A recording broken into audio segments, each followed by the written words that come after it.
Hi, good morning everyone. I passed the PMP exam in 2 weeks. Here's exactly how I did it. I wanted to share how I passed the PMP exam in 2 weeks with 35 hours of studying. I'll break down the video into the following sections: the resources I used, my study plan, my exam day experience, and then my final reflections. All resources will be linked down in the description below. So without further ado, let's dive right into it. So to start things off, I studied the PMP Udemy course, which gives you 35 PDUs, and that is a prerequisite in order for you to take the PMP exam. You need to have the credit in order to get your application to pass. I would highly recommend you to watch the videos 2x to 3x speed to quickly get through the material so that you can get familiarity. Next, I watched Ricardo Vargas' PM.MaxMao flow, and I thought this was a great video on how to internalize different process groups and make them flow in a logical way. The video is 1 hour long. Would highly recommend you to watch it on 2x speed to quickly get through the content. Following that, I used the PMP process mapping game. It's a more fun game to really understand and test your knowledge on the process groups. Keep playing the game on a daily basis until you get over 90%, as that would probably demonstrate your mastery of the knowledge. Next, I used AR's TIA simulator. This was a great additional resource to really develop that PM.MaxMao mindset and to get more familiar with scenario-based questions. Following that piece, I used David McLaughlin's 200 Agile questions on YouTube. I thought this resource was super helpful to get more Agile-based scenario questions. And last but not least, drum roll. The most helpful resource is the PMI practice exam. No shock, PMI created the actual exam, so their practice guide would probably be the most representative. I definitely found that to be the case. I found that it had the most similar questions to those of the actual PMP exam. So now let's dive into the study plan. I studied for the PMP exam in 2 weeks. In total, it took around 35 hours. Let's break down what I did on week 1 and week 2. During week 1, I studied for approximately 17 hours. I started things off with the PMP Udemy course to give me the 35 PDUs, and I watched the videos on 2x to 3x speed. To be quite honest, a lot of the content is too general and it's not specific enough for the PMP exam, so don't feel obligated to take notes the entire time. I finished the entire course in 13 hours and 15 minutes. Next, I spent 2 hours in submitting my application to PMI for eligibility. This is a step that you should not skip and you should be very intentional with. In order to take the PMP exam, you must submit your application to PMI and it must be approved. If you don't follow the PMI specific guidelines, your application can get rejected. The only reason I know this is because my application was rejected the first time because I did not take the guidelines into consideration. After following the formatting descriptions that PMI provides you on their website, I was able to get my application approved and we were rolling. After submitting my application to PMI,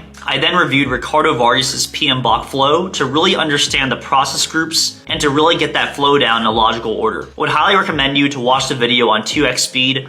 It's 1 hour in duration, and I spent 1 hour total watching it. So I watched the video twice in 2x speed. In order to test your knowledge from Ricardo Vargas' video, would highly recommend you to play the PMP process mapping game. This was a more fun way to study for the different process groups. In total, I think I played the game around 7 times, and including revisions and reviews, I spent around 45 minutes. So in total for week 1, that culminates to 17 hours. So let's get into week 2.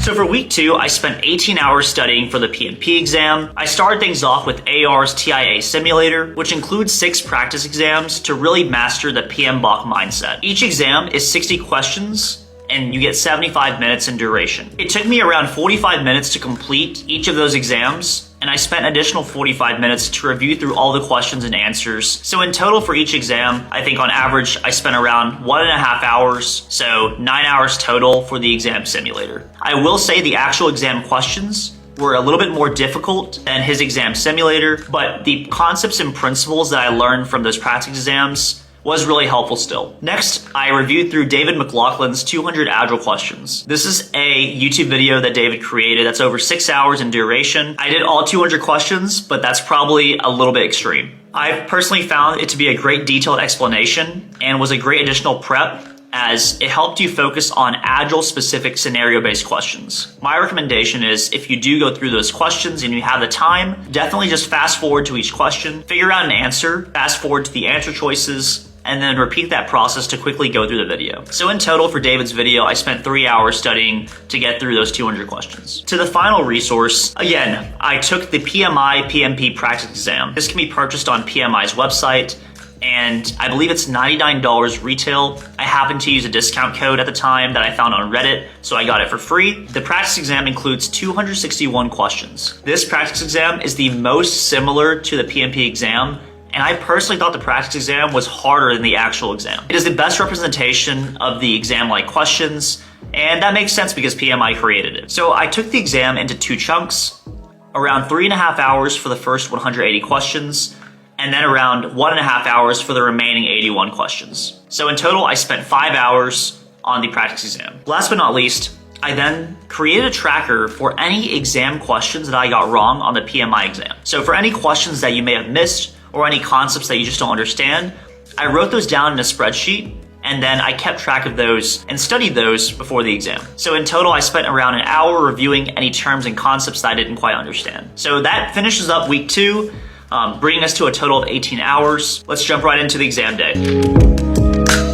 So on the exam day, I took the exam in person at a local Pearson venue. I personally found it to be really helpful as this reduces the risk of technical issues, and the staff were really nice and helpful. The exam had 180 questions, and you were given 230 minutes to complete it. I ended up finishing the exam with 50 minutes to spare, so used around 55 minutes per 60 questions, and then 5 additional minutes to review any flag questions. So the way the exam works is you have 60 questions. After you complete those, you're given an optional 10-minute break, and then that repeats until you've completed all 180 questions. Would highly advise you to take both of those optional breaks. I use both of them to either grab a snack or to use the restroom and to stretch out a bit as the exam is really long and you can be fatigued. My strategy when taking the exam was I always read the question first, then I read the passages, and then I read the answer choices. I found this to be super helpful as a lot of the questions have certain key words that can make or break an answer choice. For example, if a question has, what should a project manager do first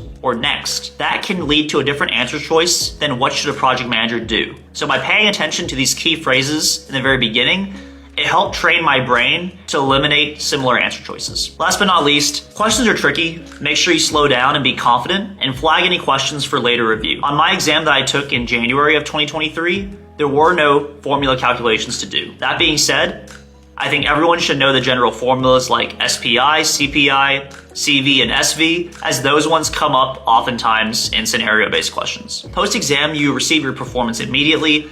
That's when I realized that I had passed, and all of my 3 sections were above target.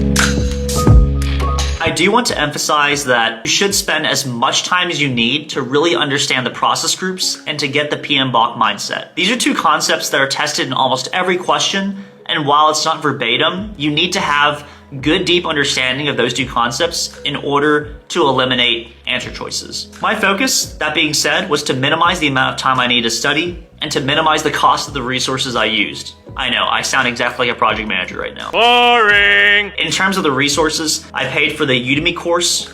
I believe you're able to use a discount code to get it under $14. I used AR's TIA simulator, which was under $45. And then for the actual PMP exam, I got that one for free, but if you're not able to use the discount code, which I've linked below, it's $99. The PMP exam, I believe, which is $555. So with using those resources and other amazing resources on Reddit and YouTube, which I've consolidated in my study guide below, they've definitely all been helpful in aiding me and allowing me to pass my exam.